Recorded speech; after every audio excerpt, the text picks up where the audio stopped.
con todos. Bienvenidos a un nuevo webinar con Meger. Feliz martes, feliz inicio de semana. Esperamos que hayan tenido un buen fin de semana y que esta semana esté llena de éxitos para ustedes. Muchas gracias por acompañarnos a un nuevo webinar más. El webinar de hoy se titula Detección de problemas de aislamiento en bobinados de motores eléctricos a través de la prueba de impulso o surge con descargas parciales. Y quien está a cargo de este webinar el día de hoy es José Miguel Zambrano.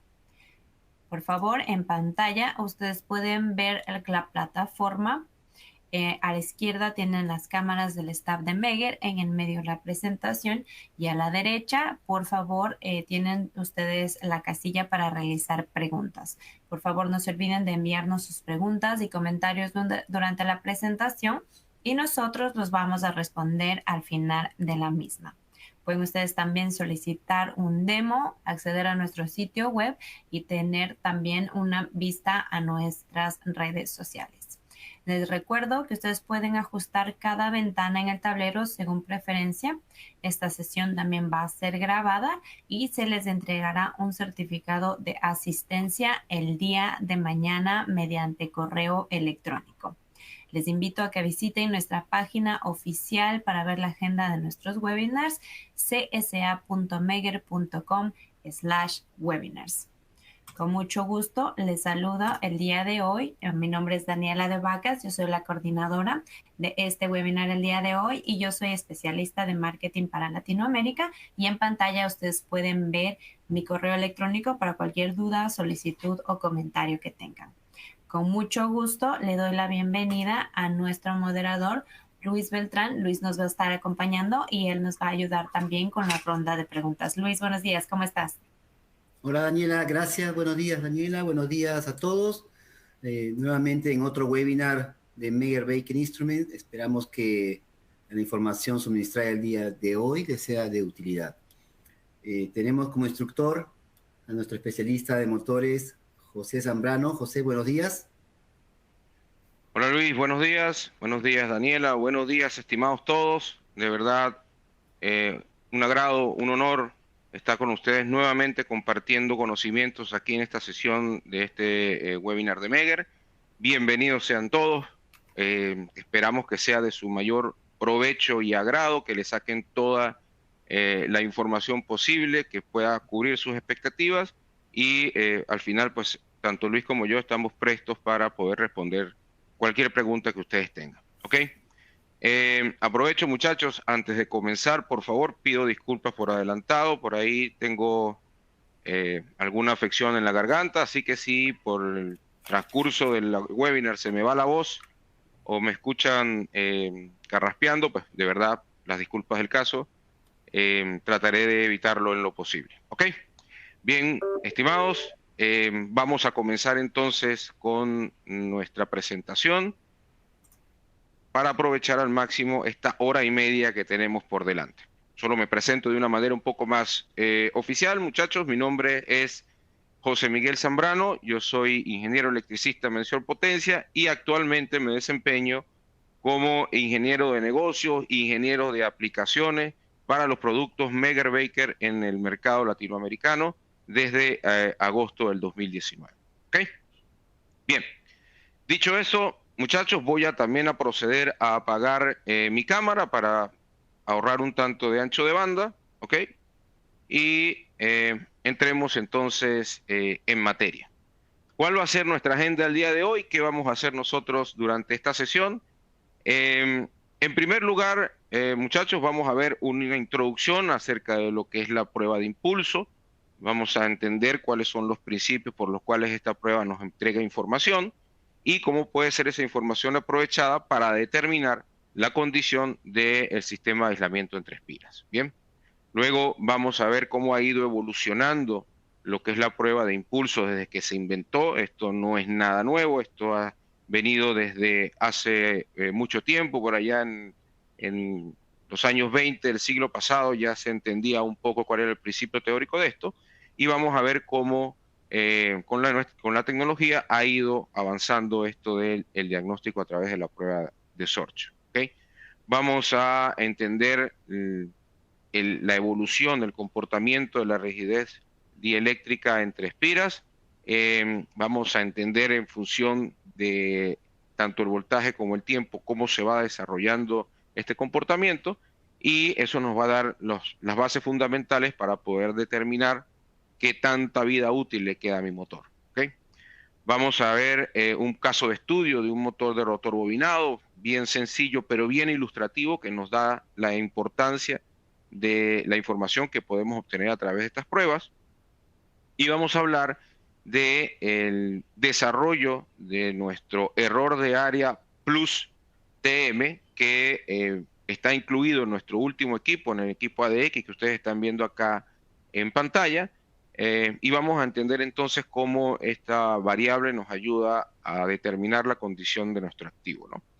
Luego vamos a entrar ya de lleno en lo que son las descargas parciales, que nosotros en nuestra tecnología la realizamos junto con o a través de la prueba de Sorge, y vamos a ver la especificación técnica que sustenta todo lo que hacen nuestros equipos, la definición de los parámetros, de los conceptos que tenemos que considerar cuando estamos haciendo este análisis, estas mediciones, y algunos factores que son importantes porque van a afectar, van a tener un impacto sobre el resultado que nosotros obtenemos cuando realizamos estas pruebas, ¿no? Y por supuesto, al final, pues vamos a redondear todo este conocimiento y vamos a llegar a ciertas conclusiones que son bien importantes. ¿Ok? Bien. Teniendo ya entonces nuestra agenda clara, vamos a empezar con lo que es la introducción a las pruebas de Sorge, ¿sí? ¿Qué es la prueba de Sorge, estimados? La prueba de Sorge es una prueba que se va a realizar específicamente, única y exclusivamente, para poder determinar la condición del sistema de aislamiento entre espiras de nuestras máquinas eléctricas rotativas. ¿Okay? Está pensado, está diseñado particularmente, concretamente, para verificar la condición de ese aislamiento, del aislamiento entre espiras. ¿Y cómo lo hace nuestros equipos? Básicamente nosotros vamos a tener una unidad que tiene un capacitor de descarga, y ese capacitor de descarga, pues obviamente se va a ir cargando en función del aumento del voltaje y va a inyectar impulsos a esta bobina, que al final es la bobina que nosotros queremos verificar, ¿ok? Entonces, cuando se hace se está inyectando ese impulso, esta bobina, que no es otra cosa de lo que se conoce normalmente como un circuito tanque o como un circuito resonante amortiguado, pues va a generar una forma de onda que es una forma sinusoidal amortiguada, ¿ok? Esa forma de onda va a tener una frecuencia que viene en función de esta ecuación que ustedes ven acá. Bien, aquí para algunos de ustedes que puedan tener conocimientos un poco más profundos de electrónica, podrá pensar en este momento que aquí falta un término que incluye la resistencia, y es cierto, hace falta aquí en esta ecuación un término resistivo, pero para efectos de lo que queremos explicar, este término es lo suficientemente claro y sencillo para mostrar el fenómeno, ¿ok? Entonces, como ustedes están viendo, la frecuencia de esa forma de onda que se va a formar producto del impulso que se está repartiendo en esa bobina, viene definida o viene dependiendo de la inductancia y la capacitancia, ¿ok? La frecuencia es inversamente proporcional a esos valores. Si mi bobina está en perfecto estado, obviamente la inductancia y la capacitancia van a permanecer constantes y por lo tanto la frecuencia será constante. Pero si se presenta una falla entre dos espiras, es como si ustedes le estuvieran quitando espiras a la bobina. Al haber una comunicación, un contacto directo entre esas dos espiras, se funden en ese instante y por lo tanto la inductancia de esa bobina va a bajar. Si la inductancia baja, por relación matemática, la frecuencia debe subir. Y eso trae como consecuencia que la onda tienda hacia la izquierda, porque va a aumentar su frecuencia, ¿okay? Entonces, en ese momento, en el momento donde la onda se distorsiona y tiende a moverse hacia la izquierda, pues en ese momento se detecta, se determina una falla, porque lo único que puede producir ese movimiento en la onda es una variación de la inductancia, ¿ok? Bien, entonces, entendiendo este concepto básico de cómo funciona la prueba de Sorge, ustedes están viendo en pantalla cómo ha ido evolucionando todo lo que tiene que ver con la tecnología para hacer esta prueba, ¿no? Esta y otras, por supuesto, las que están incluidas en el estándar.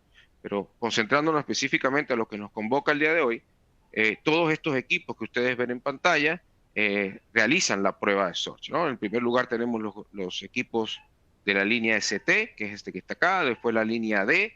Estos dos equipos, estas dos líneas ya están obsoletas desde hace mucho tiempo. Sin embargo, pues siguen estando en el mercado, siguen por ahí funcionando. Así que también se puede realizar las pruebas con esta tecnología. Y los equipos más actuales, que son los equipos de la línea DX, los equipos de la línea Agua y la joya de la corona, que es nuestro último equipo, que es el ADX, ¿ok?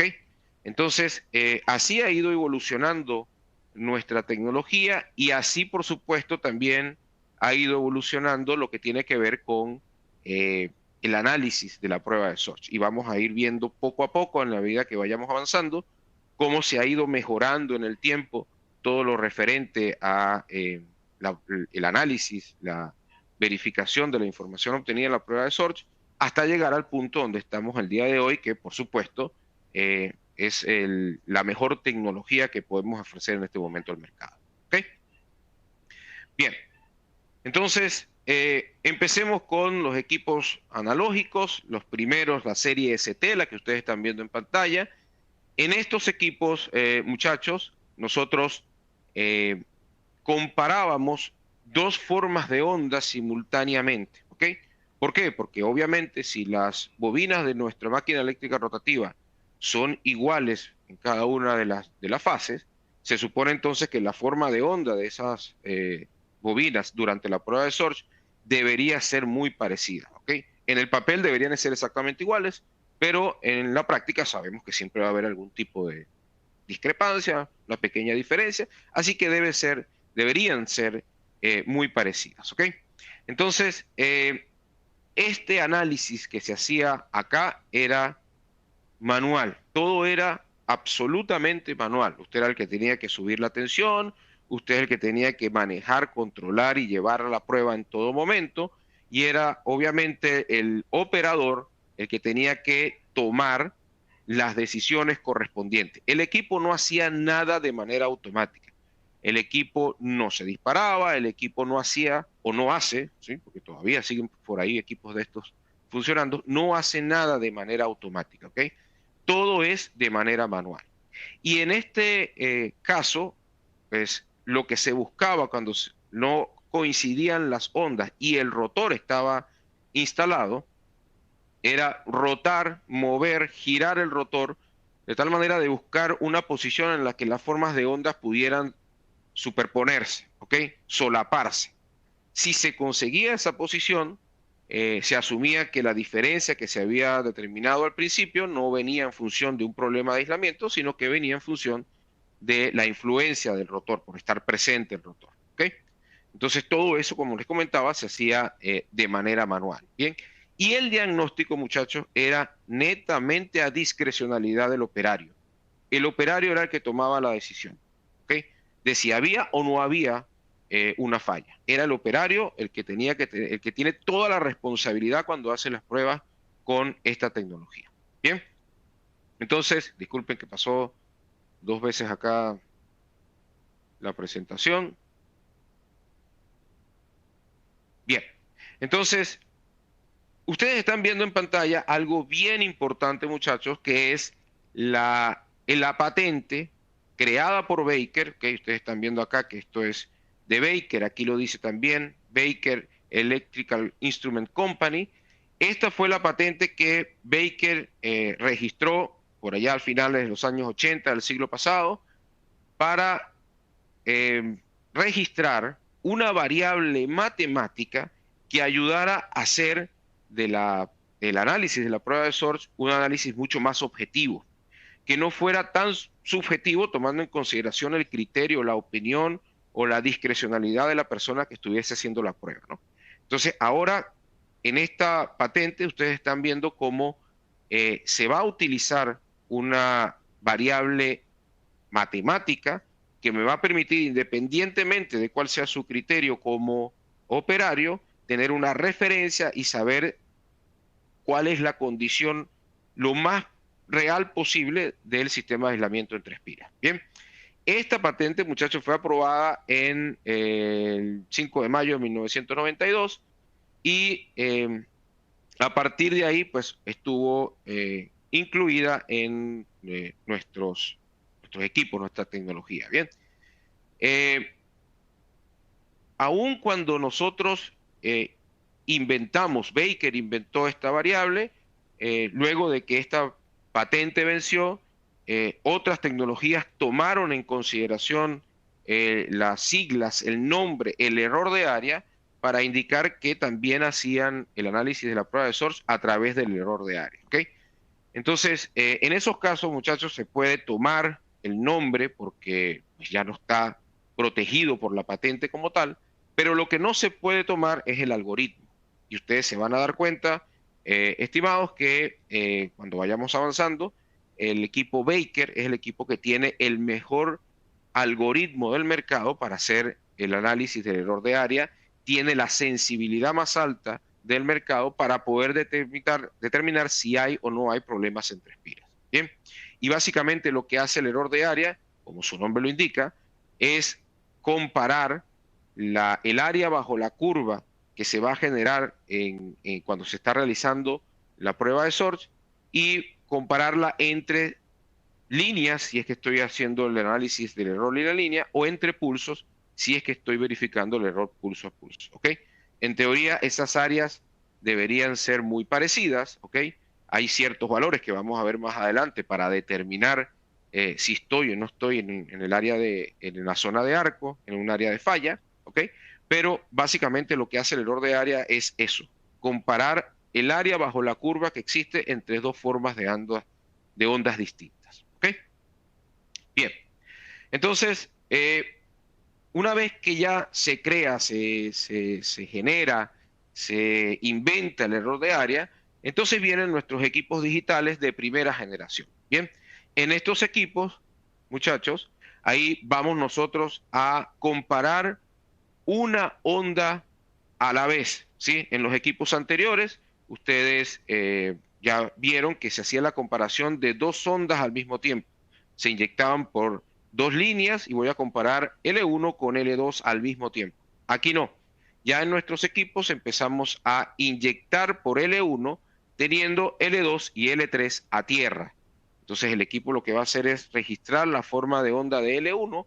Cuando llegamos al voltaje final de prueba, mantiene esa onda, la guarda y empieza a inyectar por L2, ahora manteniendo L1 y L3 a tierra. ¿Okay? Y así sucesivamente. Después por L3 teniendo L1 y L2 a tierra. Entonces, con esta tecnología ya estamos haciendo el análisis de una sola onda. Luego, este equipo seguía siendo manual, un equipo que no hacía ningún procedimiento automático, estaba supeditado a las instrucciones que el operario le daba al equipo. Bien. Cuando aquí las ondas no coincidían, también se tendía a girar el rotor para poder buscar esa posición en la cual las formas de onda pudieran solaparse lo máximo posible. Si era posible conseguir ese punto, sabíamos entonces que la diferencia de las formas de onda no venía en función de un error de una falla de aislamiento, sino que venía en función de la influencia que tiene el rotor sobre las inductancias del estator. Bien. Y aquí ya se incluía el error línea a línea. Nosotros podemos ver en estos equipos cuál es el error de la forma final de onda de la línea 1 con la línea 2, de la línea 2 con la línea 3 y de la línea 1 con la línea 3. ¿Ok? Ya en esta tecnología podíamos tener esta posibilidad. Sin embargo, para estos equipos, el error pulso a pulso solamente era visible a través de un software específico que se vendía con este equipo y que se bajaba la información, se llevaba a ese software y se podía entonces verificar en el software, no en el equipo, se podía ver en el software el error pulso a pulso. ¿Ok? Bien, entonces, a través de los años, muchachos, se ha ido mejorando, se ha ido compensando, se ha ido desarrollando cada vez más lo que es el error de área y actualmente nuestros equipos le van a mostrar a ustedes en la pantalla un gráfico que es súper importante y que solo lo puede entregar los equipos Baker. Es el único equipo del mercado que puede entregarles a ustedes esta gráfica, que es la gráfica en tiempo real del error pulso a pulso. ¿Ok? No hay otro equipo en el mercado que pueda a ustedes entregarles esta información y es bastante importante porque en esta gráfica nosotros podemos tener mucha información, información que es vital para nosotros poder determinar, aun cuando no estemos en la zona de falla, aun cuando todavía no estemos en la zona de arco, podemos determinar que hay ciertas desviaciones que me están indicando que estoy próximo a llegar a la zona de falla. ¿Ok? Se supone, estimados, que si nuestras bobinas son exactamente iguales, el error de área debería ser, por cada una de las fases, muy parecido. No va a ser exactamente igual, pero deberían ser muy parecidos. ¿Ok? Ustedes están viendo acá, tenemos la gráfica por fase, ¿ok? Amarillo, azul y rojo, cada una tiene su color, y nosotros deberíamos tener una gráfica muy parecida en cada una de esos colores. Pero ustedes se dan cuenta aquí en el color azul y en el color rojo que hay ciertos pics en el error de área, pulso a pulso, que aunque no llegan al límite para determinar que estamos en la zona de arco, no se producen en las otras dos fases, ¿ok? Por lo tanto, entonces, nosotros podemos concluir que algo está sucediendo en esta bobina que no sucede en las otras dos. No estamos todavía en la zona de falla, pero tenemos ya cierta indicación de que algo está pasando ahí. Entonces, esta información desde el punto de vista gráfico, desde el punto de vista visual, del error de área, el comportamiento del error de área pulso a pulso es muy necesaria, es muy importante para yo poder realizar mi análisis. ¿Ok? Luego tenemos los equipos de segunda generación. Estos son equipos que también van a hacer el análisis de una onda a la vez. En este caso, el DX también es un equipo manual. ¿Ok? Es decir, se va a supeditar, va a realizar todo lo que el operario le diga al equipo que realice. En este caso también tenemos el cálculo de error de área línea a línea y también aquí podemos tener el error de área pulso a pulso, tanto numéricamente hablando como gráficamente hablando. El equipo aquí en la pantalla le va a mostrar a ustedes la gráfica en tiempo real del error pulso a pulso. Cuando el rotor está instalado, muchachos, solamente voy a utilizar el error pulso a pulso para realizar mi análisis, ¿ok? Cuando el rotor está instalado tengo que obviar, tengo que olvidar, no debo tomar en cuenta el error línea a línea. El error línea a línea solamente es útil si el rotor está afuera, si el motor está desarmado. Pero si el motor está armado, solo tengo que utilizar el error pulso a pulso para realizar mi análisis, ¿ok? Ya en este caso, como tenemos una herramienta matemática para poder realizar el análisis cuando el rotor está instalado, no es necesario mover el rotor. Al contrario, lo que se recomienda siempre es tener el rotor fijamente instalado, estático, que no se mueva, para que no se vaya a alterar la forma de onda durante la prueba de source, porque cualquier movimiento en el rotor va a tener un impacto sobre la inductancia del estator. ¿Okay? Entonces, en estas pruebas ya sé que voy a utilizar, cuando el rotor esté instalado, el error pulso a pulso, y obviamente ese rotor tengo que asegurarme que esté completamente estático. ¿Ok? Bien. Luego tenemos el equipo agua, que en este caso también vamos a hacer un análisis por onda, una onda a la vez, y este equipo sí es automático. ¿Ok? Yo lo puedo programar para que funcione de manera automática, es decir, va a realizar todas las pruebas establecidas en el estándar de manera automática. El equipo sabe cuánto es el voltaje que va a inyectar, por cuánto tiempo va a inyectar ese voltaje, cuál es el orden de las pruebas, cómo va a realizar las pruebas, si hay alguna falla, por supuesto, al igual que en el DX, se va a disparar, va a mostrar un mensaje en la pantalla y le va a decir a usted, señor, no puedo seguir adelante porque a tal nivel de tensión en determinada prueba se presentó una falla. ¿Okay? Entonces el equipo hace todo de manera automática. Ya la responsabilidad de la ejecución de las pruebas está específicamente en el equipo. ¿Okay? Aquí también vamos a tener el error línea a línea y aquí, por supuesto, también vamos a tener el error pulso a pulso. ¿Ok? Entonces, una vez más, solamente para que el mensaje llegue, si el rotor está instalado, no podemos utilizar el error LL, debemos utilizar solamente el error pulso a pulso, asegurándonos que el rotor está estático. ¿Ok? Bien. Y por último, muchachos, tenemos, por supuesto, la última tecnología en cuanto a las pruebas, que es el equipo ADX, que básicamente, entre otras muchas otras mejoras que en este momento, por cuestiones de tiempo, no podemos mencionar, pero básicamente es un equipo que fusiona las habilidades del DX con el Agua 4. ¿Okay? Este equipo usted lo puede poner a funcionar en automático, en manual, en secuencial, es como un híbrido en cuanto al modo de funcionamiento, es como un híbrido entre el Agua 4 y el DX. Y este equipo está pensado, por supuesto, en lo que es el desarrollo de la industria 4.0. Ya como tenemos mucha más disponibilidad de tecnología, es más asequible adquirirla, pues obviamente se va a empezar a trabajar mucho más con este tipo de equipos y el nivel de información que vamos a manejar nosotros pues va a ser mucho mayor. ¿Okay? Así que aquí estamos hablando de manejo de altas cantidades de data, manejo con la nube. Este equipo se conecta a Internet. Todo lo que usted mida en este equipo se va a sincronizar con el software que está en la nube. Todo lo que usted haga en la nube se va a sincronizar con el equipo cuando usted lo conecte a Internet. Entonces va a haber una comunicación bidireccional entre el equipo y la nube que le permite a usted primero un manejo de la información y el análisis pues mucho más pertinente, mucho más fácil, ¿ok?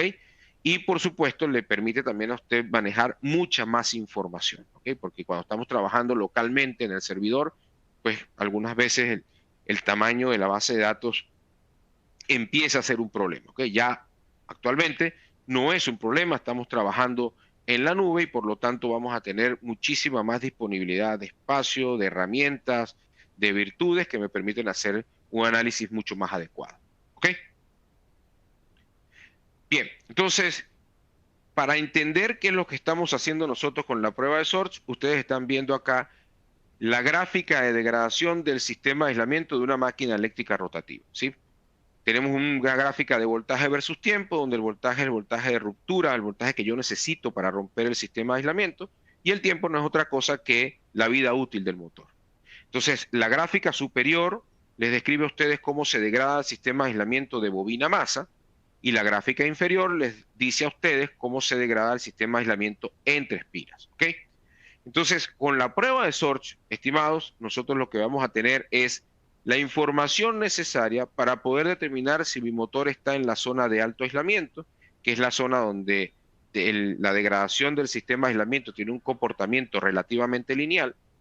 Si estoy en la zona de bajo aislamiento, que es la zona donde el aislamiento, la degradación del aislamiento tiene un comportamiento no lineal, o si estoy en la zona de arco. Y la zona de arco viene definida por el voltaje nominal de mi aplicación y el voltaje al cual yo voy a realizar la prueba de Sorge, que como ustedes saben, la prueba de Sorge es una prueba de alta tensión. ¿Okay?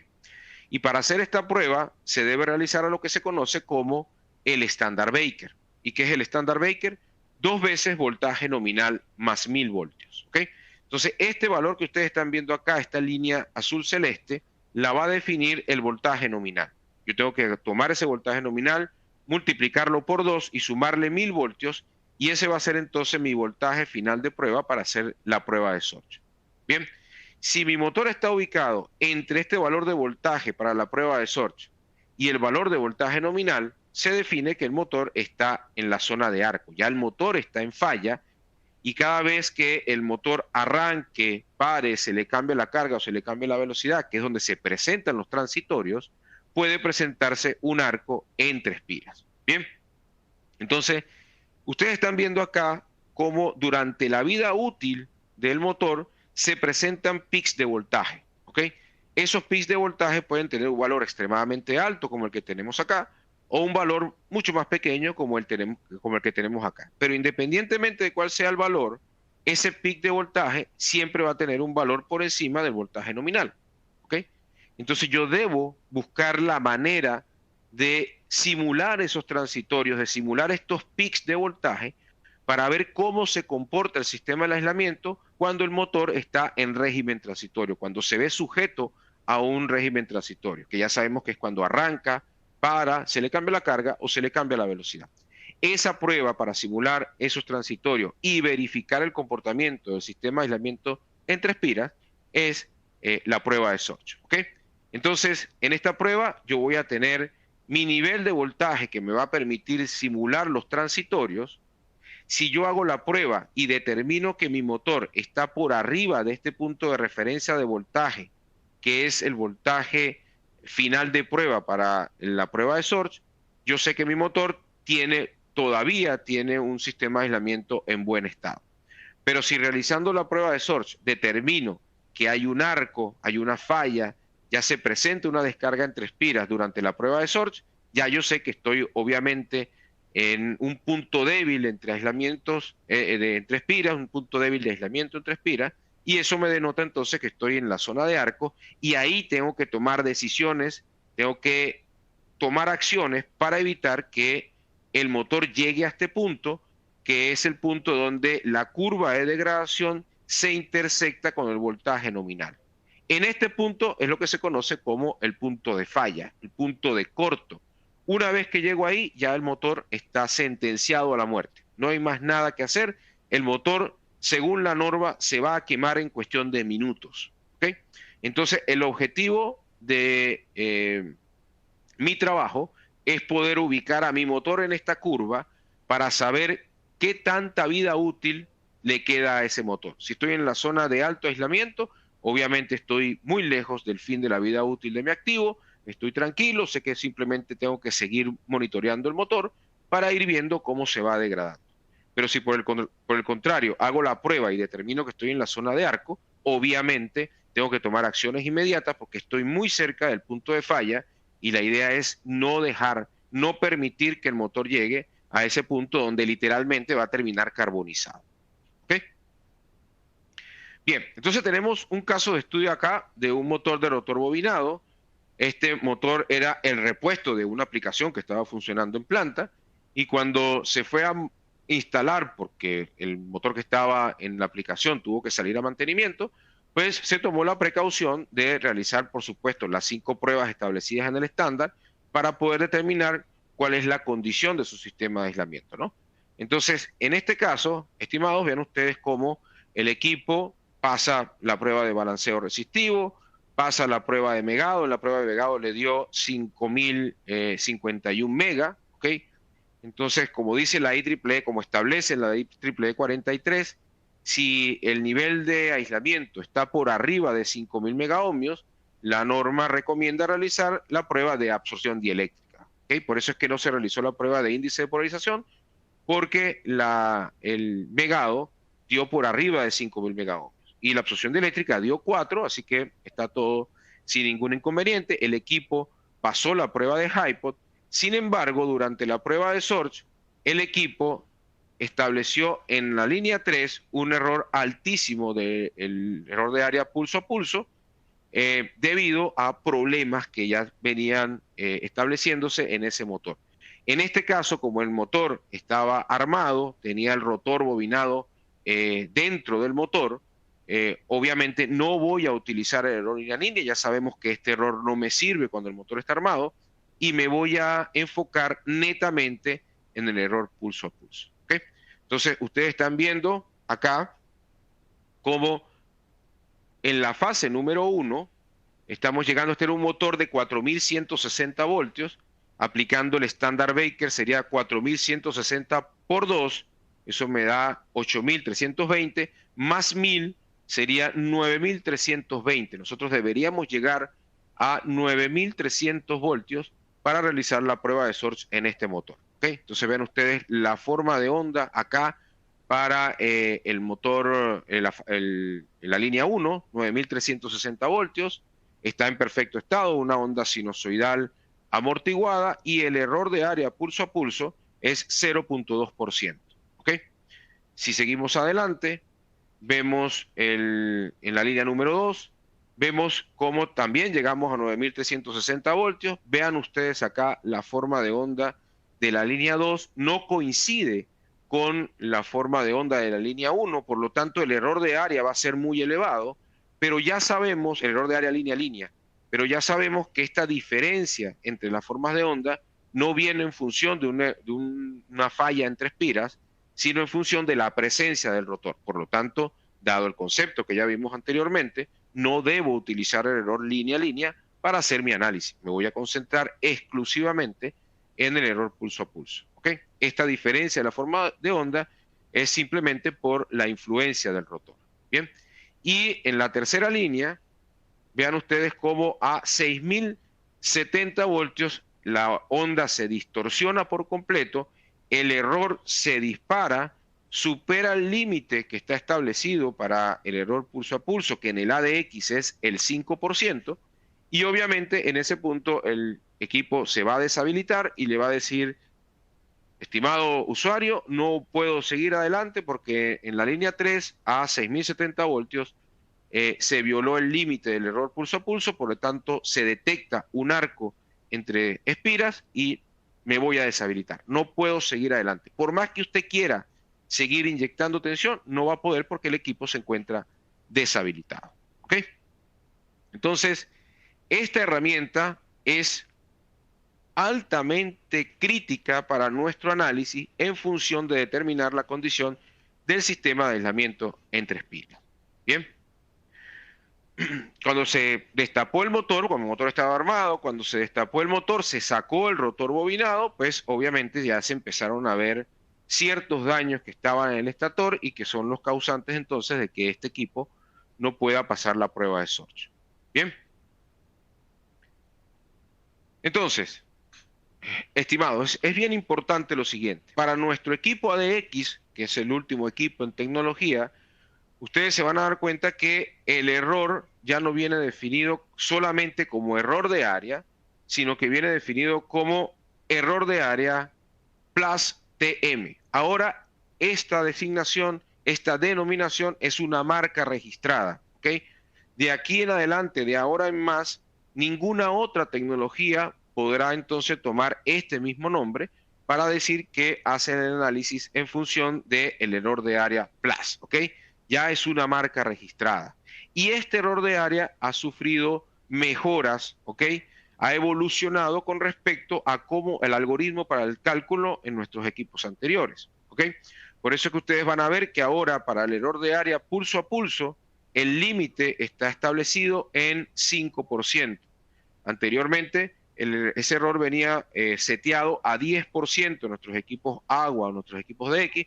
Por supuesto, ese error es configurable. Usted le puede poner el valor que según su criterio sea el mejor, ¿ok?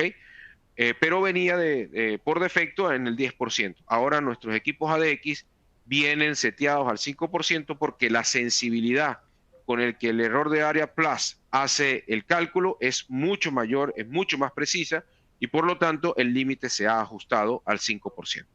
¿Ok? Bien.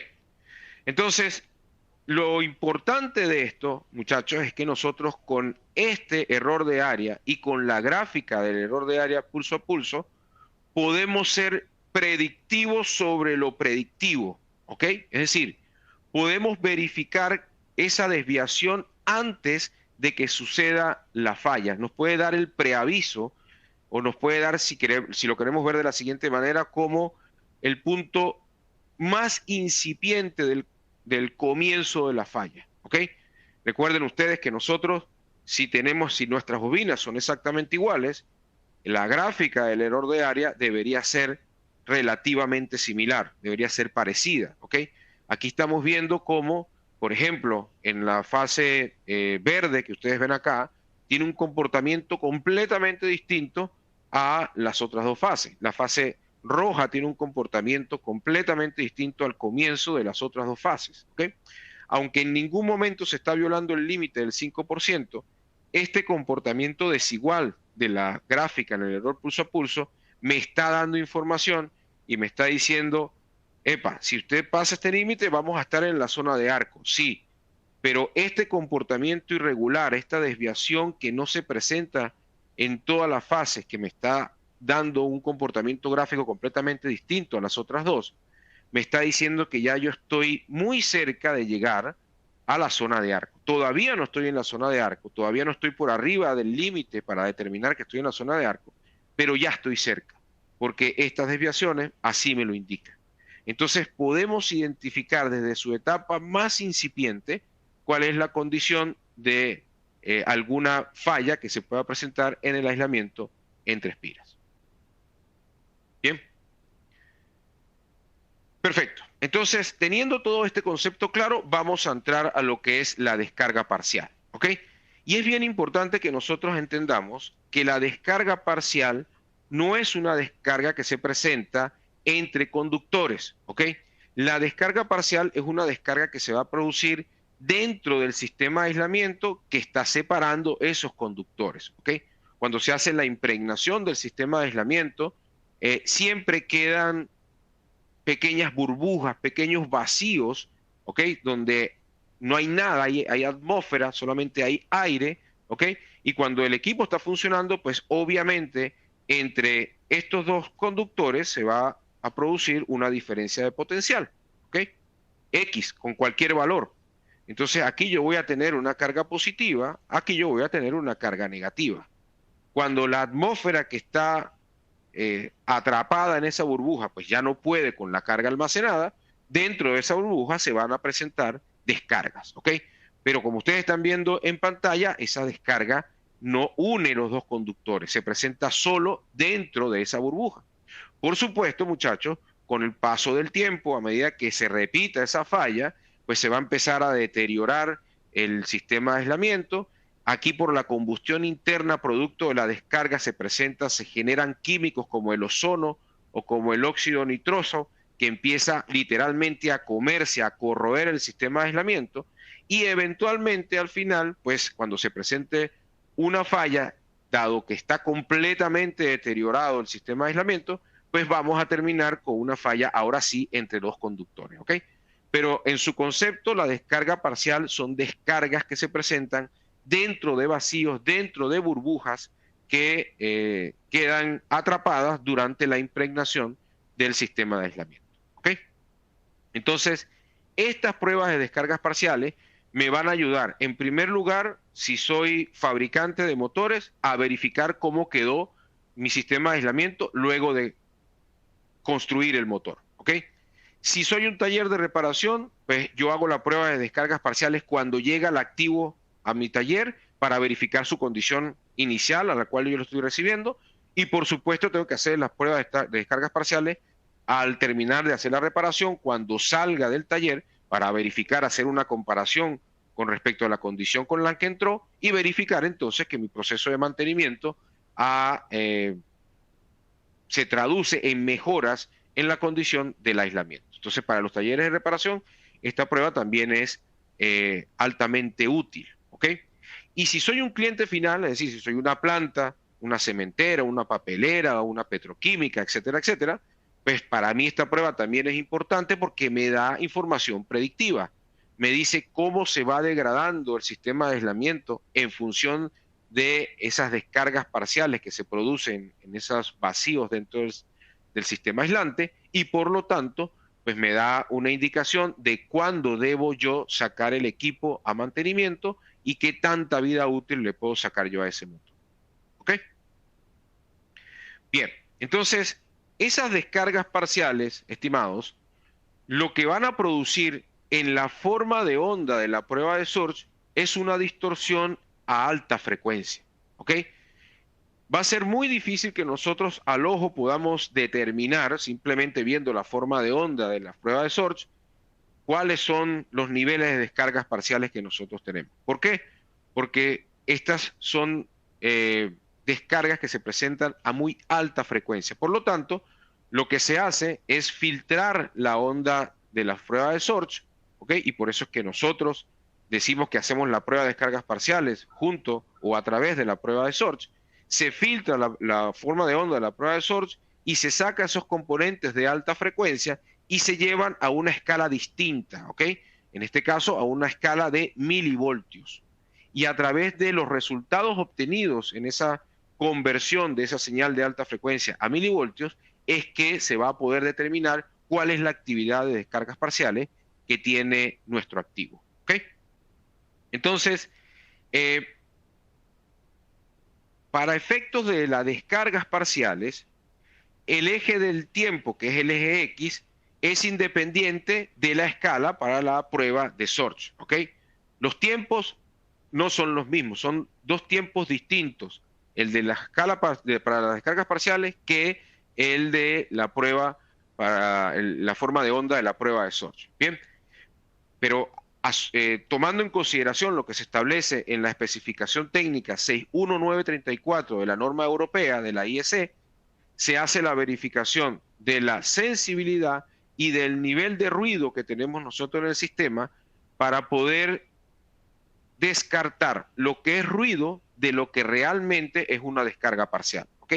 En todos los sistemas, muchachos, nosotros vamos a tener un nivel de ruido. Y como ustedes están viendo, en este caso, según el método con el que hace la medición nuestros equipos, el nivel de descargas parciales se va a medir en milivoltios. Entonces, cualquier nivel de ruido que pueda estar por ahí puede alterar la medición de las descargas parciales y me puede llevar a mí a analizar o determinar o confirmar falsos positivos. Bien, entonces para evitar eso se tienen que tomar ciertas acciones para que el ruido de fondo sea descartado y yo me quede exclusivamente con lo que son con lo que es la actividad de descargas parciales. ¿Ok? Bien, entonces ustedes aquí en pantalla pueden ver, por supuesto, un zoom sumamente alto de un sistema de aislamiento. Vean ustedes cómo tenemos los dos conductores. Entre esos dos conductores tengo un determinado sistema de aislamiento, que puede ser a base de mica epóxica o de mica fáltica, de lo que sea, ¿ok? El material que sea, tengo aislamiento acá, pero cuando se hizo la impregnación de ese aislamiento, vean ustedes cómo queda vacíos, ¿ok? Ya sabemos que en funcionamiento entre estos dos conductores se va a presentar una caída de potencial, una diferencia de potencial, y por lo tanto, dentro de este vacío va a haber una energía acumulada. Bien, cuando ya el aire que está aquí contenido en estas burbujas pues no puede más, se empiezan a presentar las descargas parciales, pero se presentan aquí adentro, aquí dentro de esta burbuja, dentro de esta burbuja y dentro de esta burbuja. ¿Ok? Con el tiempo, por supuesto, a medida que se empieza a deteriorar esta parte del sistema aislante, pues eventualmente voy a terminar conectando estos dos vacíos, ¿ok? Y al aumentar el vacío, obviamente van a aumentar las descargas parciales en intensidad, se va a seguir deteriorando el sistema de aislamiento de esta porción del material y eventualmente voy a terminar uniendo estos tres vacíos, ¿ok? Y luego, por supuesto, dado el daño significativo que tiene internamente el aislamiento, ahí sí voy a terminar yo conectando estos dos conductores. ¿Okay? Entonces, básicamente, así se va a ir desarrollando la falla por descargas parciales. Ustedes están viendo aquí en pantalla la consecuencia típica de no haber determinado el nivel de actividad de descargas parciales, que eventualmente va a terminar en una falla catastrófica como esta que está acá, ¿no? Vean ustedes cómo literalmente voló el sistema de aislamiento entre todos estos conductores, incluso la fuerza que tuvo esa falla fue suficiente para también volar un pedazo de la cuña aquí del bobinado, ¿ok? Entonces, hay que evitar a toda costa que esto suceda. ¿Cómo lo hacemos? A través de la determinación de la actividad de descargas parciales. Entonces, ustedes están viendo en pantalla, estimados todos, diferentes estándares y normas que van a regir los conceptos, los métodos, las unidades, todo lo necesario que ustedes pueden buscar para hacer la medición de descargas parciales apegada a los mejores métodos, a las mejores prácticas, ¿ok? Aquí ustedes van a ver la norma europea, la norma americana a través de la IEEE, está la IEC 61934, la especificación técnica. Entonces, ustedes acá en cada una de estas normas, especificaciones técnicas, ustedes pueden buscar todo lo referente a descargas parciales. métodos de medición, si es offline, si es online, las unidades que vamos a medir, si es milivoltios, si es picocoulomb, cuáles son las variables que tengo que medir en función de verificar y hacer mi análisis. Todo eso ustedes lo van a conseguir en estas normas. Sin embargo, muchachos, en ninguna de estas especificaciones, estándares o normas, ustedes van a conseguir límites, ¿ok? Para las descargas parciales no existen límites, ni en la norma americana ni en la norma europea.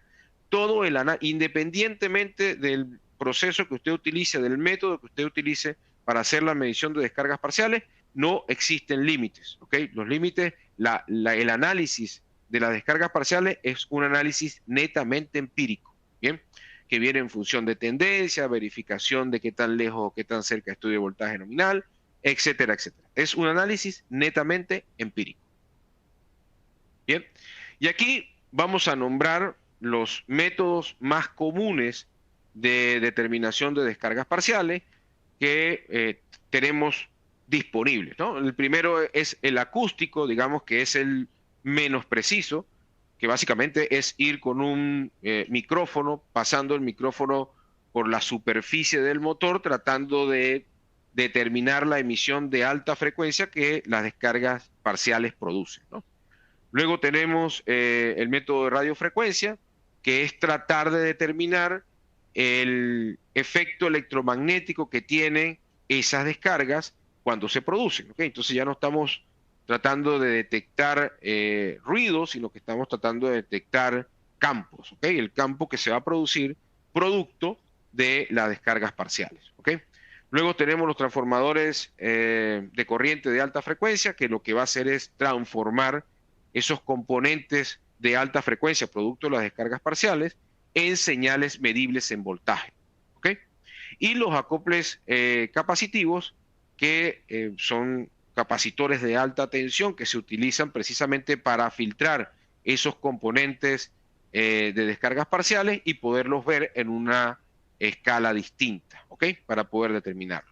En el caso de los equipos Meger-Baker, tanto el DX como el ADX, que son los equipos Baker que pueden hacer la medición de descargas parciales, nuestros equipos lo hacen a través de lo que se conoce como la división resistiva, ¿okay? Que como ya comentamos, básicamente es tomar la señal de la prueba de Sorge, filtrarla, ¿okay? Pasarla por un filtro, quitarle esos componentes de alta frecuencia y luego llevar esos componentes a una escala de milivoltios, ¿okay? Y a partir de ahí yo puedo determinar entonces el nivel de descargas parciales que están presentes, ¿ok? Bien, entonces hay ciertos términos que nosotros vamos a tener que entender para poder hacer un buen análisis de las descargas parciales, ¿no? En primer lugar, saber lo que es un evento de descarga parcial y en segundo lugar, saber lo que es un pulso de descarga parcial, ¿ok? Entonces, cuando nosotros hagamos la medición de descargas parciales, va a haber un límite de ruido que se tiene que establecer a través de un procedimiento. Nosotros vamos a saber cuál es el límite de ruido que tenemos en nuestro ambiente, ¿ok?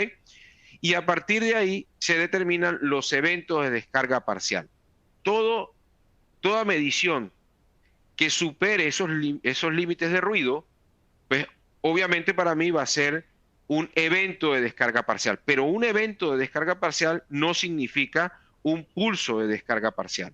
Se tienen que cumplir con cierto número de eventos para que yo pueda determinar que tengo un pulso de descarga parcial, ¿ok?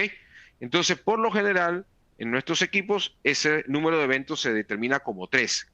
Cuando hay 3 eventos de descargas parciales, yo voy a determinar que eso es un pulso de descarga parcial para mi equipo, ¿ok?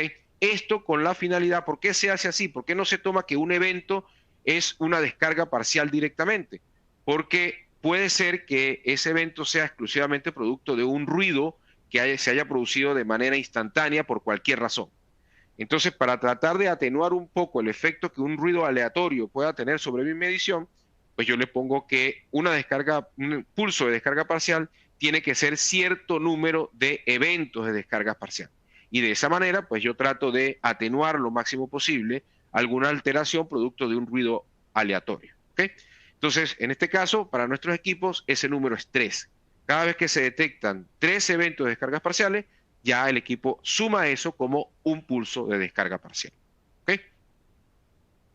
Bien, en la especificación técnica 61934 establece que nosotros tenemos que medir 4 variables que son importantísimas para poder determinar la condición del sistema de aislamiento en función de la prueba de descargas parciales. La primera variable es lo que se conoce como PDIB, o el voltaje de inicio de descarga parcial. Este nivel de voltaje es el voltaje al que se presenta la primera descarga parcial, el primer pulso de descarga parcial, ¿ok? Ese es el PDIB. Y luego tengo el RPDIB, que es el voltaje repetitivo de inicio de descargas parciales. ¿Qué significa eso? Es el nivel de voltaje donde se empiezan a presentar las descargas parciales en más del 50% de los pulsos, ¿ok? Entonces, esos dos niveles de voltaje pueden que sean iguales, ¿ok? En algunos casos pueden ser iguales, en otros, como en este ejemplo que ustedes tienen acá, es distinto. Yo tengo mi primera descarga parcial a 2860 voltios y la descarga parcial se empieza a repetir en más del 50% de los pulsos a 3050 voltios, ¿ok? Entonces, no necesariamente estos números son iguales, ¿ok? Y la diferencia de la ejecución de la prueba de descargas parciales con respecto a la prueba de Sorge es que en la prueba de descargas parciales yo voy a subir hasta el voltaje final de prueba, que es 2 veces voltaje nominal más 1000, pero también tengo que bajar. Una vez que llego al voltaje final de prueba, también tengo ahora que bajar el voltaje, ¿ok? En la prueba de Sorge sola, sin descargas parciales, yo solamente voy a subir el voltaje. Pero en la prueba de descargas parciales yo tengo que subir y tengo que bajar. ¿Y por qué tengo que bajar? Porque la norma, la especificación técnica, la 61934, me pide que ya también tengo que determinar el RPDEB, que es el voltaje repetitivo de extinción de descargas parciales, que haciendo un símil con el de inicio, pues obviamente es el nivel de voltaje donde se dejan de presentar descargas parciales en más del 50% de los pulsos, ¿ok? Y luego también tengo que determinar el PDEB, que es el voltaje de extinción de descargas parciales, que es el nivel de voltaje al que ya no se presentan más descargas parciales, ¿ok? Entonces, ustedes acá pueden ver la gráfica que viene definida en la especificación técnica 61934 de la IEC, donde gráficamente nos explican el concepto anterior, ¿sí? El PDIB, que es el voltaje de inicio de descargas parcial, es donde se presenta la primera descarga parcial, ¿ok? El RPDIB es el voltaje donde se empiezan a presentar las descargas parciales en más del 50% de los pulsos, ¿ok? Luego el RPDIB, que es donde se deja de presentar descargas parcial en más del 50% de los pulsos, y el PDEB, que es donde ya no se presentan más descargas parciales, ¿ok? Esos 4 valores tienen que ser determinados y tienen que ser mostrados para realizar yo el análisis de la condición de mi sistema de aislamiento con respecto a la prueba de descargas parciales. ¿Ok? Bien, entonces ustedes van a ver en nuestros equipos los 4 valores, ¿ok? Y los van a ver por línea 1, línea 2 y línea 3, ¿ok? Entonces, en cada una de las líneas nosotros vamos a tener el voltaje de inicio, si es que hay, por supuesto, actividad de descargas parciales, voltaje de inicio repetitivo, voltaje de extinción repetitivo y voltaje de extinción de descargas parciales. Bien, mientras más cerca estemos nosotros del voltaje nominal, mientras que estos voltajes se acerquen más al voltaje nominal de nuestro activo, más rápido tiene que ser mi toma de decisiones. Porque obviamente si las descargas parciales se empiezan a presentar al voltaje nominal, la degradación del sistema de aislamiento va a ser extremadamente acelerada y ese motor va a fallar de manera rápida, ¿ok? Entonces, mi análisis tiene que venir en función de la tendencia a la cual se presentan los niveles de voltaje, las descargas parciales en el nivel de voltaje. Mientras más cerca esté yo del voltaje nominal, más rápido tengo que tomar acciones, ¿ok? Bien, y hay otra herramienta que muestran nuestros equipos, que es lo que se conoce en inglés como el house plot. En castellano le podemos decir como el gráfico de casa, donde ustedes pueden ver cómo nosotros subimos el voltaje por línea y luego tenemos que bajar el voltaje por línea. Y el equipo nos va a graficar a través de puntos dónde está la actividad de descargas parciales, ¿ok? Esto es una gráfica de voltaje versus pulsos, ¿ok? Entonces, dependiendo del número de pulsos y dependiendo del nivel de voltaje, el equipo nos va a graficar a nosotros dónde está la mayor cantidad de actividad de descargas parciales, ¿ok? Entonces, es una manera gráfica de entender la actividad de descargas parciales, aparte, por supuesto, de la manera numérica que tenemos a través de la determinación de los 4 conceptos, de las 4 variables que vimos anteriormente. Luego tenemos efectos ambientales que son importantes a la hora de hacer la medición de descargas parciales. Dependiendo de cómo esté nuestra periferia, estimados, va a haber un impacto sobre los resultados obtenidos durante la prueba de descargas parciales. La especificación técnica 61934 nos dice que las descargas parciales están sujetas o son afectadas por temperatura, humedad, presión atmosférica, el gas del ambiente, ¿ok? Y el grado de contaminación que pueda tener ese activo. Entonces es importante, muchachos, que nosotros tengamos una referencia de estos valores cada vez que hagamos una medición, porque variaciones en alguna de esos conceptos pueden tener un impacto sobre las descargas parciales. Entonces es bien importante diferenciar entre lo que puede estar pasando realmente dentro del sistema de aislamiento o algún impacto que yo voy a tener en la medición producto de variaciones, de modificaciones en estas variables ambientales, ¿ok? Y también tenemos, por supuesto, impactos dependiendo de la condición de la prueba, ¿sí? La especificación técnica me dice que dependiendo de cómo se distribuye la tensión en esa bobina o dónde esté ubicada la descarga parcial, específicamente en el punto del sistema de aislamiento donde esté ubicada la descarga parcial, o si anteriormente se han aplicado tensiones y no se ha descargado esa tensión a tierra, por cuánto tiempo se hicieron esas pruebas anteriores, ¿ok? Por el tiempo que ha estado trabajando el motor, por supuesto, mientras más tiempo trabajando, pues más degradado puede estar el sistema de aislamiento, ¿bien? Entonces, todas esas condiciones también van a tener un impacto sobre la medición de descargas parciales. Entonces, lo que se recomienda, muchachos, es que en la medida de lo posible, por supuesto, siempre hagamos las mediciones de descargas parciales bajo las mismas condiciones, ¿ok?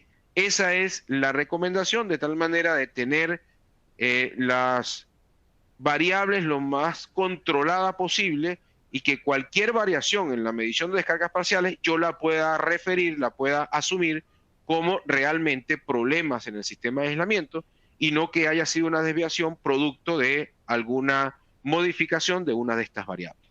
¿Ok? Bien. Entonces, aquí ustedes ven una tabla resumen, donde ustedes van a ver, según la norma americana y según la norma europea, los métodos de medición, si son fuera de línea o si son online, el rango de frecuencia, las unidades de medición. Aquí ustedes tienen todo dependiendo de si es la norma americana o si es la norma europea. Pero lo que le queríamos mostrar con esto es, como usted se puede dar cuenta acá, que tanto para la norma americana como para la norma europea no hay criterios de aceptación. No existen criterios de aceptación en ninguna de las normas, ya sea americana o europea. Bien, todo el análisis que viene en función de las descargas parciales es un análisis empírico, netamente empírico. ¿Ok? Bien, entonces, estimados, para cerrar ya nuestra presentación de 1 hora, nosotros tenemos en pantalla el resumen. En primer lugar, estimados todos, la prueba de Sorge o prueba de impulso es la única prueba al día de hoy, no hay otra, no existe otra, es la única prueba al día de hoy para analizar de manera predictiva el aislamiento entre espiras. No existe, no hay otra manera de hacerlo, ¿ok? La prueba de Sorge, según la norma, establecido en la norma, es la única prueba para tal fin. En segundo lugar, ya sabemos, vimos cómo a través del tiempo el error de área ha ido evolucionando, cómo se ha ido mejorando el análisis y la interpretación de los resultados obtenidos en la prueba de Sorge, que obviamente me ayudan o me han ayudado a pasar de un análisis netamente subjetivo, dependiendo del criterio, de la opinión, del conocimiento, de la preparación del operario, a un análisis ahora un tanto mucho más objetivo, basándonos en el error de área. Bien, ya sabemos que este error de área fue una invención, fue un invento de Baker, patentado con Baker, y actualmente en nuestra última tecnología es una marca registrada. ¿Okay? Así que de ahora en adelante solamente el EAR Plus puede ser utilizado por los equipos Baker. Bien, entendiendo lo que hacemos con las pruebas, con la prueba de impulso, con la prueba de Sorge, ya sabemos que las descargas parciales son pruebas eléctricas que me van a permitir determinar la condición interna del aislamiento. No estamos hablando de comunicaciones, de descargas entre dos conductores, estamos hablando de descargas que se presentan dentro de burbujas, de vacíos en el sistema de aislamiento. ¿Ok? Y por último, el análisis de las descargas parciales, independientemente del valor, del método que usted utilice, independientemente de la tecnología que usted utilice, el análisis es netamente empírico. No hay límites, todo viene en función de su experiencia, de la tendencia, etcétera, etcétera. ¿Ok? Bien. Entonces, estimados, solo para recordarles a ustedes, ahorita hemos pasado, por supuesto, de manera muy somera, de manera muy rápida, a través del concepto de prueba de Sorge, de los conceptos teóricos, etcétera, etcétera. Pero nosotros tenemos las certificaciones tanto en pruebas estáticas como en pruebas dinámicas, tanto nivel 1 como nivel 2, tanto online como presenciales. Ya estamos activos nosotros para poder dar estas certificaciones face to face en las instalaciones del cliente o en las instalaciones de nuestros distribuidores. Así que ya están a disposición de ustedes en cualquiera de sus versiones estas certificaciones que los van a ayudar a ustedes a tener toda la información técnica, teórica necesaria para que ustedes entiendan cómo es el procedimiento, cuáles son las pruebas que debemos realizar, cómo analizar los resultados, etcétera, etcétera. Nuestras certificaciones vienen avaladas por la EASA, ¿ok? Son trazables, los certificados vienen con un número de certificado, ¿ok? Son trazables en el tiempo y tienen una duración de 5 años, ¿ok? Bien, con esto terminamos la presentación.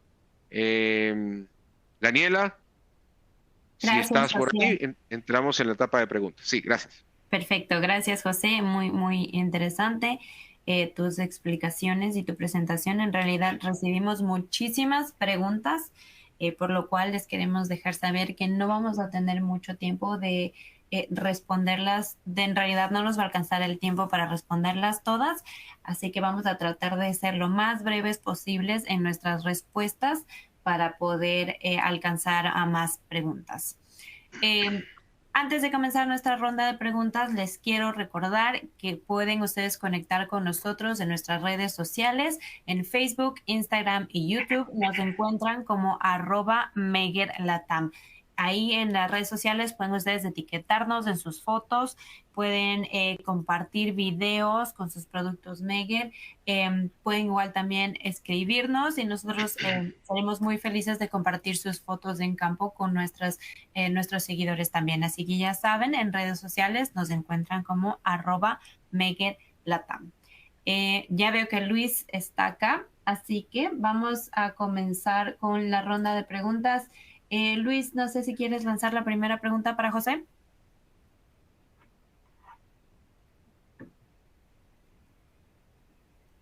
Creo que estás en silencio, Luis. Sí, gracias. A ver, José, la primera pregunta. Buenos días. Cuando hago la prueba de Sorge, ¿debo sacar el rotor? Si lo hago con todo el rotor, ¿qué diferencia obtendría? A ver, perfecto. Buena pregunta. No hay limitantes para hacer la prueba de Sorge con el rotor instalado. De hecho, los clientes finales, en el 99.9 de los casos, hacen sus mediciones con el rotor instalado. ¿Por qué? Porque no tenemos ni tiempo ni recursos para estar desarmando el motor. Entonces, si el rotor está instalado, lo único que usted debe tener en consideración para hacer su análisis, en primer lugar, es realizar el análisis a través del error pulso a pulso, ¿ok? Tiene que obviar, tiene que olvidarse del error línea a línea. No va a utilizar el error línea a línea para hacer su análisis. Solamente se va a concentrar en el error pulso a pulso. Eso en primer lugar. Y en segundo lugar, lo único que tiene que tomar en cuenta con respecto al rotor es que tiene que estar estático, no se debe mover. Si usted cumple con esas dos cosas, estando el rotor instalado, usted va a hacer un buen análisis de su prueba de Sorge. Adelante, Luis. Gracias, José. Luis, voy contigo. La siguiente pregunta es para ti. ¿Puede medir descargas parciales fase tierra? La descarga parcial que mide el equipo es entre espiras. Bueno, como la prueba de descargas parciales se hace junto con la prueba de impulso, entonces nosotros cuando estamos haciendo la prueba de impulso es detectar aislamiento débil entre espiras internas de un bobinado y no a tierra. Y lo mismo es descargas parciales. La especificación técnica que nos avala a hacer descargas parciales junto con la prueba de impulsos también está orientado a encontrar problemas de descargas parciales en el bobinado, ¿no? Esto no descarta que si hay un problema grande del bobinado a tierra, la prueba lo podría detectar, pero está orientada a detectar descargas parciales en el bobinado. Adelante, Daniela. Gracias, Luis. José, nuestra siguiente pregunta es para ti. ¿Desde qué voltaje se inicia la prueba de Surge? ¿0 voltios o desde el voltaje de prueba de aislamiento? Bien, para hacer la prueba de Surge, nosotros vamos a ir desde 0 hasta 2 veces voltaje nominal más 1000. ¿Okay? El equipo, usted lo setea, si es que está utilizando el equipo de manera automática, y él va a empezar a subir desde 0 hasta 2 veces voltaje nominal más 1000. Si el equipo que está utilizando es manual, usted tiene que ir subiendo el voltaje, y el voltaje para esa prueba, para la prueba de Surge, usted lo va a llevar desde 0 hasta 2 veces voltaje nominal más 1000. Si estamos haciendo la prueba de descargas parciales, recuerden que tenemos que subir, y una vez que lleguemos al voltaje final de prueba, tenemos que bajar también, ¿ok? Porque hay que determinar los voltajes de inicio, y también tenemos que determinar los voltajes de extinción. ¿Ok? Adelante. Gracias, José. Luis, esta siguiente pregunta es para ti. ¿Hay alguna norma de referencia que nos indique un límite o rango de límites de error de área de pulso a pulso? Porque si bien antes era un 10% y ahora es un 5%, ¿cómo le sustento a mi cliente que esos valores realmente deben ser considerados como límites de riesgo?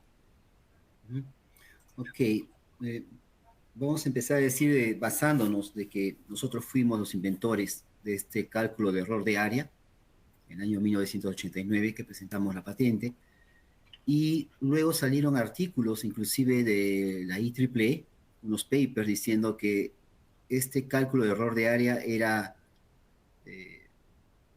era convincente. O sea, no hay una norma que diga cuál es el mínimo valor o el máximo valor de porcentaje, ¿no?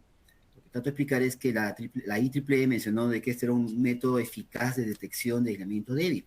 Ahora cada fabricante lo dejaba, o sea, la IEEE lo deja abierto para que el fabricante diga que esto es lo aceptable o no. Nosotros anteriormente con el cálculo EAR que teníamos para los equipos agua, DX o los D antiguos con el software MTA, recomendábamos el 10%, ¿no? A través del tiempo hemos mejorado el software, el algoritmo, y ahora con el nuevo equipo ADX le hemos bajado a 5% porque el equipo es mucho más sensible a detectar problemas que otro equipo, ni siquiera el agua o el DX. El ADX es más sensible de encontrar problemas iniciales, y repito, es más sensible de encontrar problemas iniciales, el ADX estoy hablando, comparado al agua o al DX. Entonces, es la recomendación de acuerdo al fabricante. No hay una norma atrás de ello que lo especifique. Adelante, Daniela. Gracias, Luis. José, nos dicen, esta pregunta va para ti. ¿La patente de Baker sobre el error de área ya venció? Otras marcas de equipos usan el nombre EAR como detección de aislamiento débil de bobinados. ¿Acaso no es lo mismo? Bien, pregunta importantísima. No, no es lo mismo, y eso tiene que quedar claro. Otras tecnologías pueden tomar el nombre, las siglas la abreviatura, el EAR, lo pueden tomar porque ya la patente venció. Sin embargo, no hay manera que otras tecnologías puedan tomar el mismo algoritmo, ¿ok? Entonces es bien importante que entendamos que aunque los otros equipos de otras tecnologías puedan decir que hacen el análisis a través del error de área, no significa, y de hecho no tiene, la misma sensibilidad con el cual nuestros equipos hacen el cálculo del error de área, ¿ok? Entonces es bien importante esto para que se vea la diferencia, la sensibilidad del método de detección a través de un equipo Megabaker o a través de otra tecnología. Actualmente ya con el EAR Plus, ahora sí no va a haber manera de que otra tecnología tome ese nombre para poder decir que hace el análisis con el mismo método, porque ya es una marca registrada, ya no va a ser posible que suceda lo del pasado, ¿ok? Pero sí es importante que entendamos que aunque aunque la otra tecnología diga que haga el análisis con el error de área, no es lo mismo el procedimiento, el algoritmo, los cálculos, la matemática, no es la misma de un método de un equipo de otra tecnología a un equipo Megabaker. Adelante. Sí. O sea, inclusive he visto que no solamente, o sea, muchas veces ponen el nombre EAR, ¿no? Lo han copiado, y a veces no le ponen eso, sino le ponen solamente porcentaje de error nada más, ¿no? Tratando de simular Correcto. lo que nosotros hacemos. Así es. Adelante, Correcto, Daniela. así es. Gracias. Luis, esta siguiente pregunta es para ti. Tenemos un equipo DX que realiza descargas parciales de forma solo manual. El nuevo equipo ADX realiza la misma prueba, pero de forma automática. ¿Esto hace que el nuevo equipo ADX sea más costoso? Esa pregunta, o sea, pareciera que sí, pero la respuesta es no. El nuevo ADX tiene tecnología moderna, es fabricado en Dover, Inglaterra. La percepción del equipo se ve como un instrumento superior por fuera, por dentro, físicamente las variables que nos entregan en forma muy visible en la pantalla, pero el truco está en que hemos utilizado una tecnología moderna basado en ambiente Linux, con la conexión a la nube que es gratuita, el software no se cobra. Entonces, increíblemente, el equipo ADX puede estar entre 10, 20 hasta 25% más barato que un equipo DX o un equipo agua. Esa es la verdad, ¿no? Porque es una nueva tecnología, ya no lo fabricamos en Fort Collins, sino que el equipo ADX es fabricado en Dover, Inglaterra. Adelante, Daniela. Gracias, Luis. José, esta pregunta es para ti. ¿Este equipo se puede utilizar en generadores sincrónicos grandes 13.8 kb?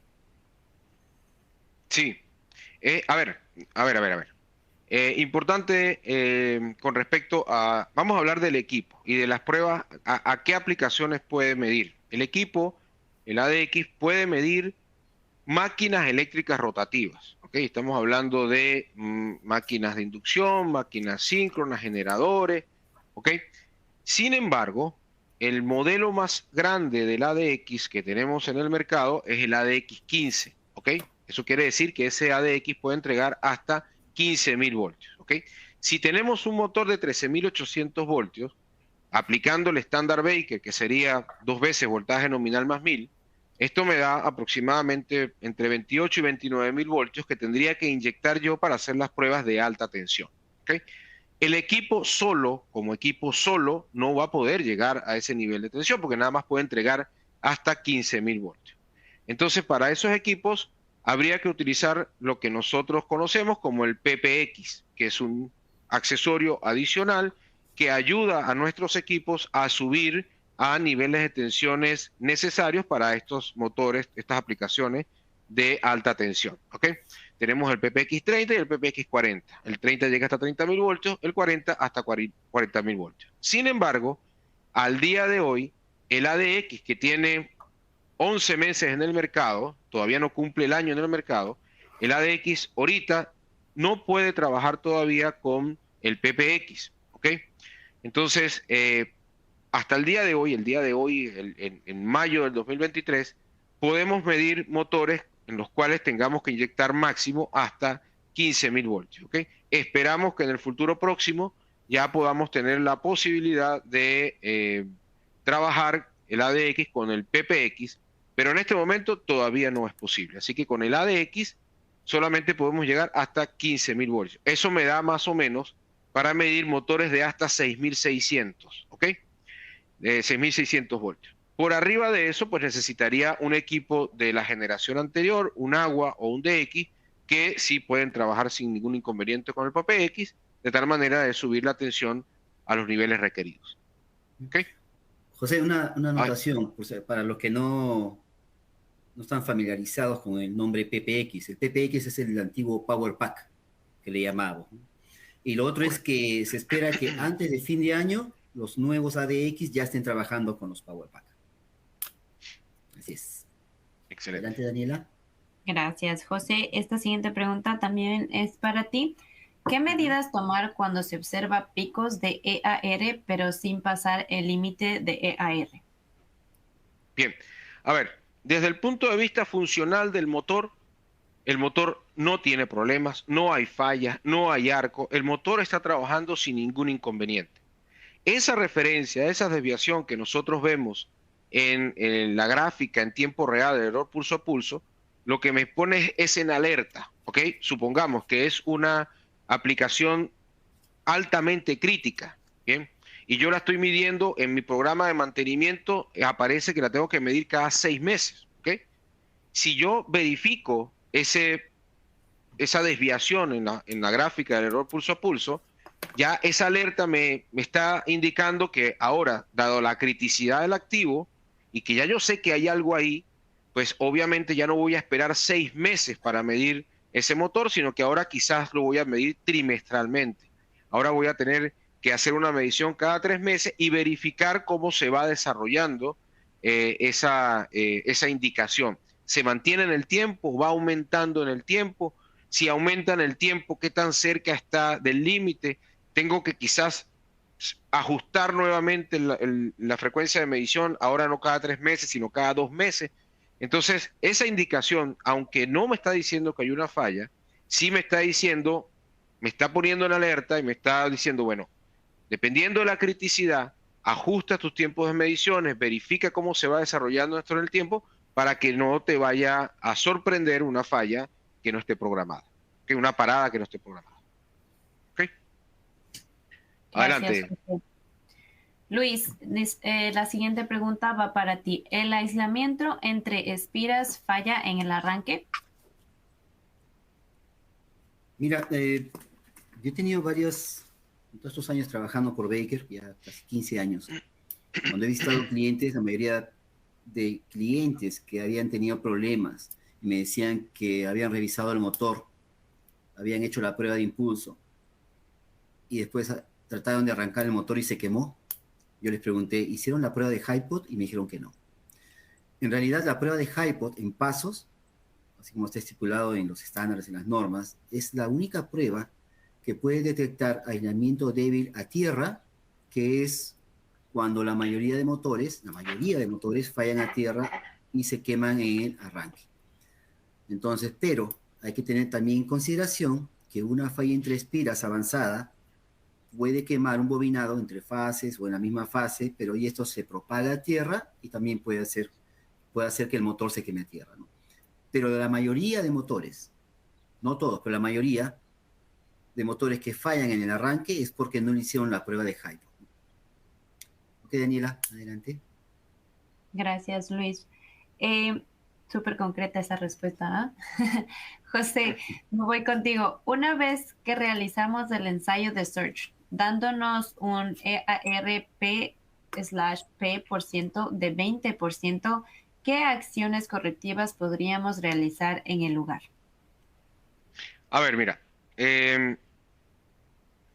cuando ya tenemos ese nivel de error de área, obviamente ya estamos en la zona de arco y es importante el error de área de un 20%, ya me está indicando que obviamente el problema es importante. Ahora, con la prueba de Search estamos hablando de fallas entre espiras, ¿ok? Por lo general, estas fallas se van a presentar a lo interno de la bobina, ¿bien? Entonces, es muy difícil que usted pueda hacer algo para mejorar la situación si la falla está a lo interno de la bobina. No hay manera de llegar ahí, no hay manera de llegar a ese punto. usted no lo va a ver, ¿ok? Entonces es muy difícil tomar acciones, digamos, paños calientes de alguna manera para poder solucionar el problema. Si ese es el caso, hay que agarrar el motor y el motor tiene que ir a rebobinado, ¿ok? Si usted tiene la muy buena suerte de que la falla entre espiras sea asequible, que sea visible, que usted pueda verificar que está en la periferia de la bobina, en la superficie de la bobina, pues ahí quizás haciendo algún tipo de tratamiento térmico, barnizado, etcétera, etcétera, pueda mejorar la condición, ¿ok? Pero si la falla está en lo interno de la bobina, no hay mucho que hacer, ahí usted no tiene más opción que sacar el motor y mandarlo a rebobinar. Adelante, Daniela. Gracias, José. Esta siguiente pregunta también es para ti. ¿Qué diferencia hay entre línea, línea y pulso, pulso? ¿Qué es el pulso? Bien, a ver. El error línea, línea es, como su nombre lo indica, es la comparación que hace el equipo entre el área bajo la curva de la forma final de onda de diferentes líneas. Es decir, vamos a comparar formas de onda de líneas distintas. Voy a comparar la línea 1 con la línea 2, luego la 2 con la 3 y luego la 3 con la 1. ¿Ok? Por eso se llama línea, línea, porque básicamente lo que estoy haciendo es comparando las formas finales de onda de las diferentes líneas. En cambio, el error pulso a pulso, lo que estoy haciendo es comparando el área bajo la curva de dos formas de onda, pero de la misma fase. ¿Qué quiere decir eso? Que yo voy a comparar el área bajo la curva del pulso 1 de la fase 1 con el área bajo la curva del pulso 2 de la misma fase 1. No voy a comparar formas de onda de diferentes líneas, ¿ok? Entonces, por eso es que yo debo utilizar el error pulso a pulso cuando tengo instalado el rotor, porque el rotor siempre va a afectar esa línea de la misma manera.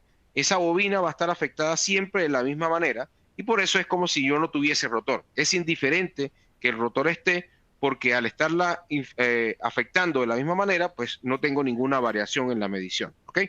Entonces, esa es la diferencia entre un error y otro. El línea a línea está comparando líneas de formas de onda de diferentes líneas. El pulso a pulso compara formas de onda de la misma línea. ¿Ok? Adelante. Luis, la siguiente pregunta es para ti. Los transitorios de sobretensión, existen varios tipos. ¿Cuál es el transitorio que generan los equipos Baker para lograr encontrar fallas de aislamiento en la prueba de Surge? Ok.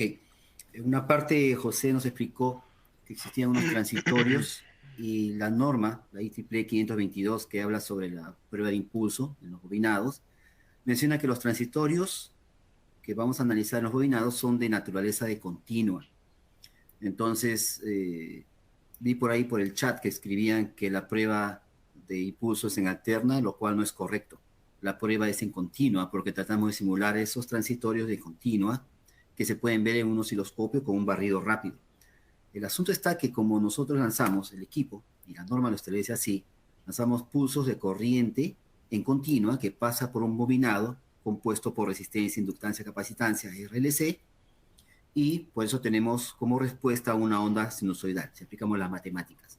Pero la onda sinusoidal no es constante, por eso ustedes van a ver la onda que antiguamente era el símbolo de Baker, que es una onda sinusoidal pero amortiguada. ¿Por qué amortiguada? Porque es un pulso de corriente continua que pasa por un circuito de RLC y por eso se hace una onda sinusoidal. Y ese es el transitorio que nosotros, que es de naturaleza de continua, que habla de la norma de la IEEE 522. Adelante, Daniela. Gracias, Luis. José, me parece que ya lo contestaste, pero por si acaso. ¿Por qué se llama pulso a pulso? ¿Es porque la onda inyectada es una señal discreta? No, es porque cada vez que se descarga el capacitor de descarga, valga la redundancia, está inyectando un pulso, es simplemente una descarga del capacitor. Esa descarga se va a distribuir, como dijo Luis anteriormente, por toda la bobina, ¿ok? Esa bobina tiene una resistencia, una inductancia y una capacitancia, ¿ok? Por eso es que se va a formar una onda sinusoidal amortiguada. Entonces, lo que está formando la forma de onda es la descarga del capacitor de descarga. ¿Qué sucede? que a medida que yo voy subiendo el voltaje, la carga del capacitor es más grande y por lo tanto el impulso es más grande. Por eso es que vamos a ver que si la bobina no tiene problemas, va a permanecer la frecuencia constante, pero la amplitud de la onda va a ir aumentando. ¿Por qué? Porque la descarga del capacitor, a medida que yo voy subiendo el voltaje, pues obviamente tiene mayor magnitud, una amplitud mayor. Y por eso va subiendo la forma de onda. ¿Ok? Entonces, a lo que nos referimos con la prueba de Sorge es a descargas que vienen en función de ese capacitor y que van a tener una magnitud proporcional al nivel de voltaje con el cual nosotros estamos alimentando. Adelante, Daniel. Gracias, José. Esta siguiente pregunta también es para ti. Para un motor de 480, ¿cuál es el valor de voltaje que se le debe inyectar? Pues aplicando el estándar Baker, aplica 2 veces voltaje nominal más 1000 para 480. Eso te da 480 por 2, 960 más 1000, 1960. Nosotros solemos redondear ese número a 2000 voltios. José, Okay. para complementar un poco ahí, ¿no? Para otros niveles de tensión de motores, acuérdense que hay normas europeas, americanas, estándares. La recomendación de Baker nació justamente con el equipo hace muchos años, 2 veces tensión nominal más 1000. Ahora tenemos el EASA del año 2020, que justamente para motores de baja tensión usan lo que nosotros habíamos inventado, 2 veces tensión nominal más 1000, pero para motores encima de que son de media tensión, alta tensión, hay unas fórmulas que están escritas en la norma y que son justamente las que se enseña y se conversan durante los cursos de certificación a través de José. Adelante, Daniela. Así es. Gracias, Luis. Esta siguiente pregunta es para ti. ¿Esa es solo una presentación del equipo ADX, 2 pruebas en una, o el equipo de la generación lo hacía también? Ok, pienso que están hablando sobre la prueba de cargas parciales con la prueba de impulso que se hace junto, ¿no? Eso siempre se hace así porque la especificación técnica europea nos dice que para poder detectar posibles problemas de cargas parciales hay que hacerlo junto con la prueba de impulso. Y los equipos que actualmente hacen esa prueba son los equipos Baker, es el DX y es el nuevo ADX. El equipo agua y las versiones anteriores, como los equipos digitales D, ellos no lo hacen. Pero el DX lo hace solamente en forma manual y el ADX lo hace manual o automático. Así es. Adelante, Dani. Perfecto. José, ¿hasta qué capacidad de potencia se puede realizar la detección de descargas parciales de máquinas rotativas con el equipo ADX? A ver, mira, como les comentaba anteriormente, el ADX en este momento podemos realizar pruebas máximo con el ADX 15, llegamos hasta 15.000 voltios, ¿ok? Hay 2 cosas importantes con esa pregunta y voy a hacer la observación para aclararla de una vez. En cuanto a la potencia, el ADX puede medir motores de hasta 5.000 HP, ¿ok? Tomando referencia hasta 4 polos. Y esto es importante. El ADX 15 puede probar hasta 5.000 HP de máquinas eléctricas rotativas de hasta 4 polos. Si los polos de esa máquina rotativa, o si tengo una máquina rotativa más alta en cuanto a polos, con mayor número de polos, quizás el equipo no pueda entregar el nivel de tensión necesario, porque obviamente a mayor masa, pues a mayor número de polos tenemos mayor masa y necesitamos más energía para poder energizar esa masa, ¿ok? Entonces esa referencia de los 5.000 HP viene exclusivamente pensando en motores de hasta 4 polos. Si aumentan los polos, ya las características del motor, en función de poder entregar la potencia, la energía necesaria, puede variar. Eso en primer lugar. En segundo lugar, es bien importante que nosotros entendamos que con nuestra tecnología, nosotros no podemos medir descargas parciales en el CCM, ¿ok? Nosotros podemos hacer las pruebas de descargas parciales siempre y cuando sea en la bornera del motor, ¿sí? ¿Por qué? Porque la longitud de los cables, específicamente para esta prueba, va a tener un impacto importantísimo y va a hacer que varíen demasiado los resultados. Entonces, con nuestros equipos nosotros podemos hacer la prueba de descargas parciales hasta 15.000 voltios, motores de 5.000 HP hasta 4 polos y en la bornera del motor. ¿Ok? Adelante, Dani.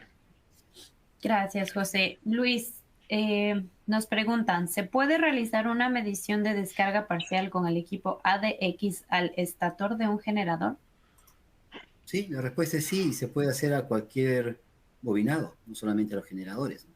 A los constructores de bobinas independientes, a bobinas grandes que pueden medir 2 metros, 3 metros, también se le puede hacer descargas parciales. O sea, la respuesta es sí. Perfecto.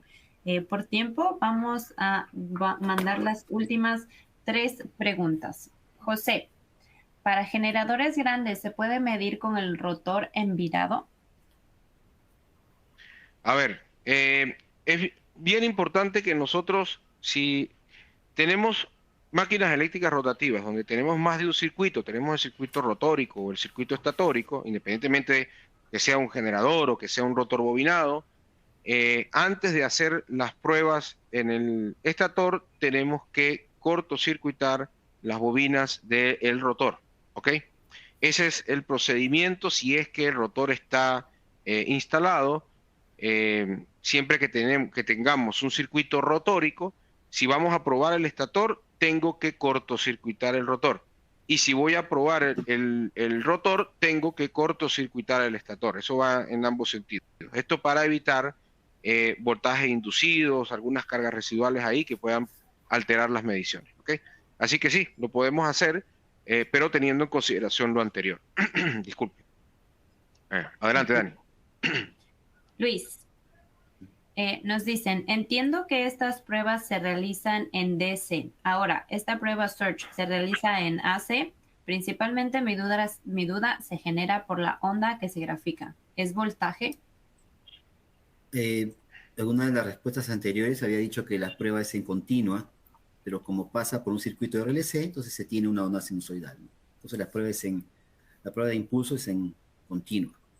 Pero la onda sinusoidal que se está mostrando, que es la corriente multiplicada por la resistencia, inductancia, capacitancia, etcétera, entonces la respuesta de la onda se mide en voltaje, que son los niveles de tensión que especifican las normas de acuerdo al nivel de tensión del motor, a cuánto más se tiene que elevar la tensión para hacer la prueba.